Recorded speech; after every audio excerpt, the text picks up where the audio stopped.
नमस्कार प्यारे बच्चों, आप सभी का स्वागत है आपके अपने चैनल राम संस्कृत क्लासेस में। तो जैसा कि आप लोगों को पता है कि हम लोग ने पिछली वीडियो में तत्पुरुष समास के भेद पढ़ लिए हैं। अब उसी श्रृंखला को आगे बढ़ाते हुए आज हम तत्पुरुष समास का भेद, जिसका नाम है द्वितीय तत्पुरुष समास, लेकर आए हैं। तो द्वितीय तत्पुरुष समास आइए देखते हैं। लिखा है द्वितीय तत्पुरुष समास। क्या होता है द्वितीय तत्पुरुष समास, इसे देखते हैं। द्वितीय अर्थात जिसमें द्वितीय विभक्ति हो, साधारण भाषा में, या कह लीजिए जिस तत्पुरुष समास का पूर्व पद द्वितीय विभक्ति में हो। समास में दो या दो से अधिक पद होते हैं, तो दो पद में जैसे पूर्व पद वाले में द्वितीय विभक्ति हो और जो अगला पद होगा उसमें प्रथम विभक्ति हो, या उत्तर पद में, या क्या यानी पूर्व पद में द्वितीय विभक्ति हो और वह द्वितीय विभक्ति वाला शब्द द्वितीयांत जो सुबंत पद है, यानी जिसमें द्वितीय विभक्ति हो, यानी पूर्व पद में द्वितीय विभक्ति हो और वह द्वितीय विभक्ति वाला शब्द सित के साथ, अतीत के साथ, पतित के साथ, गत के साथ, अत्यस्त, प्राप्त तथा आपन्न आदि शब्दों से मिला हो। अर्थात पूर्व पद में द्वितीय विभक्ति हो, पहले कंडीशन कि पूर्व पद में द्वितीय विभक्ति होना चाहिए और वह द्वितीयांत सुबंत, अर्थात जिसमें द्वितीय शब्द लिखिए सुबंत उसको कहते हैं जिसके अंत में सुप प्रत्यय हैं, और जिसमें विभक्तियां लगती हैं वह सब सुबंत हो जाते हैं, कि सुप प्रत्यय 21 होते हैं और सुप प्रत्यय लगकर ही विभक्त युक्त पद बनते हैं।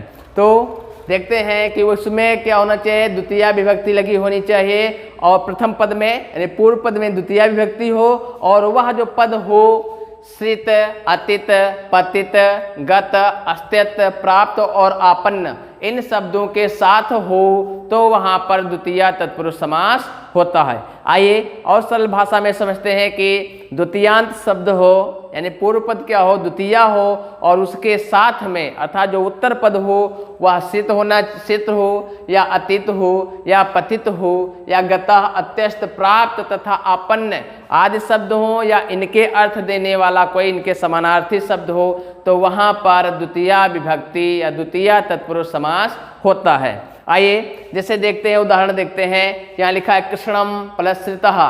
कृष्णम में द्वितीय विभक्ति है और उसके बाद में क्या लगा है, उत्तरवत श्रितः है, तो यहाँ पर कौन सा समास होगा, द्वितीय तत्पुरुष समास। और इसका जब हम विग्रह के समस्त मेल करेंगे तो बताया था जब मेल करते हैं, समास करते हैं तो बीच की जो विभक्तियां होती हैं उनका लोप हो जाता है और एक समासिक पद बन जाता है। आइए जैसे कृष्णम है तो कृष्णम में द्वितीय विभक्ति लगी है तो इसका हम लोप कर देंगे और बचेगा कृष्ण, और इसमें मिला देंगे श्रितः, बन जाएगा कृष्ण श्रितः।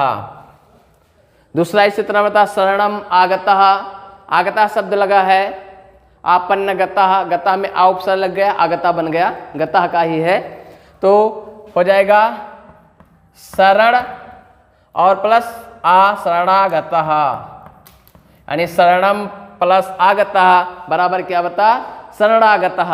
दूसरा है लोक, लोकम, अतीतम। लोकम में क्या है, द्वितीय विभक्ति है और बाद में क्या दूसरा शब्द क्या है, अतीत, तो यहाँ पे क्या होगा, द्वितीय तत्पुरुष समास, क्योंकि सुबंत जो है द्वितीयांत पद होना चाहिए। जो द्वितीयांत पद है वो सुबंत जो होगा, यानी द्वितीयांत पद हो और उसके बाद में यह शब्द असित, अतीत, आगत, आपन्न, आसित, पतित आदि शब्द होना चाहिए, तो इसके साथ क्या है, अतीत है, तो बन जाएगा लोप होकर बनाएगा लोक और प्लस आ लोकतीता, लोकातीता,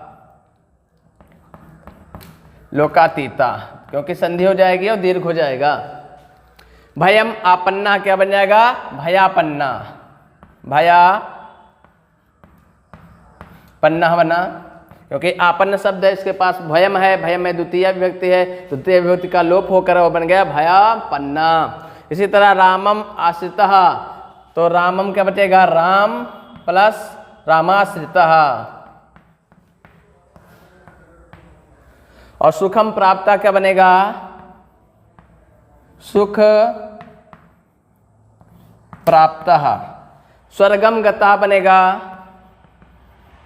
स्वर्ग गता, अर्थात शब्द देगा कि कृष्णाश्रिता में कौन सा समास है, या शरणागता में कौन सा समास है, लोकातीता में कौन सा समास है, भयापन्ना में कौन सा समास है, और रामाश्रिता में, और सुख प्राप्ता और स्वर्गता आदि शब्दों में कौन सा समास है। तो इसको हम ऐसे देखेंगे कि यहाँ पर श्रित, आगता, अतीता, आपन्न, श्रित, अप्राप्त और गतः आदि शब्दों का जब योग होगा तो वहाँ पर होती है द्वितीय तत्पुरुष समास। और इसके पहले यदि हम इसको विच्छेद करना होगा तो पहले वाले पद में द्वितीय लगाएंगे और इस आश्रिता को अलग कर देंगे, कृष्णम, और आश्रिता हो जाएगा कृष्णम श्रितः। तो ऐसे इसका विच्छेद करेंगे। और यदि पूछ लेता है कि इस, जैसे दे दिया लोका अतीता, और पूछेगा इसमें कौन सा समास है, तो सबसे आसान भाषा में यही सबसे आसान ट्रिक है कि हम देखना है कि श्रित, अतीत, पतित, गत, अत्यस्त, प्राप्त और आपन्न, यदि यह शब्द किसी भी समासिक पद के बाद में लगे हुए हैं तो वहाँ पर द्वितीय तत्पुरुष समास होगा। तो ये हुई सबसे पहचानने की आसान ट्रिक। और इसके अन्य भी उदाहरण हैं, आइए देखते हैं इसके अन्य उदाहरण।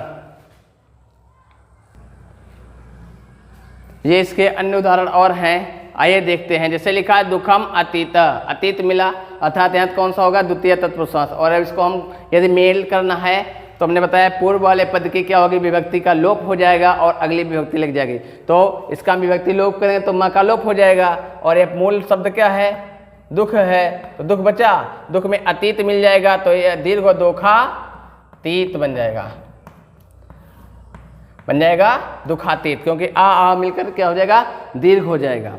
इसी तरह कूपम पतिता है, कूपम में द्वितीय विभक्ति है और पतिता शब्द आया है, जहाँ पर पतिता होगा वहाँ पर क्या होगी, द्वितीय विभक्ति होगी। यानी उत्तर पद पतिता होगा, पूर्व पद में द्वितीय विभक्ति होगी, तो वहाँ होगा द्वितीय तत्पुरुष समास। इसको यदि हम समास बनाएंगे तो मूल बनेगा कूप और हो जाएगा पतितः, बन जाएगा कूप पतितः, यानी कूपम पतितः से क्या बनेगा, कूप पतितः। अगला है ग्रामम गतः, क्योंकि गतः शब्द के साथ यदि द्वितीयांत समास तो होगा, द्वितीयांत पद वाला सुबंत पद होगा तो वहाँ पर क्या होगी, द्वितीय तत्पुरुष समास। तो यहाँ भी द्वितीय है, तो ग्रामम का क्या हो गया, मूल पद हो जाएगा ग्राम और हो जाएगा गतः, ग्रामम गतः से मिलकर क्या बनाया जाएगा, ग्राम गतः।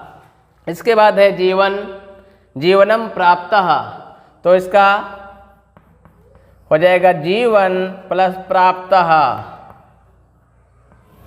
अर्थात जीवनम प्राप्तः से बन जाएगा जीवन प्राप्तः।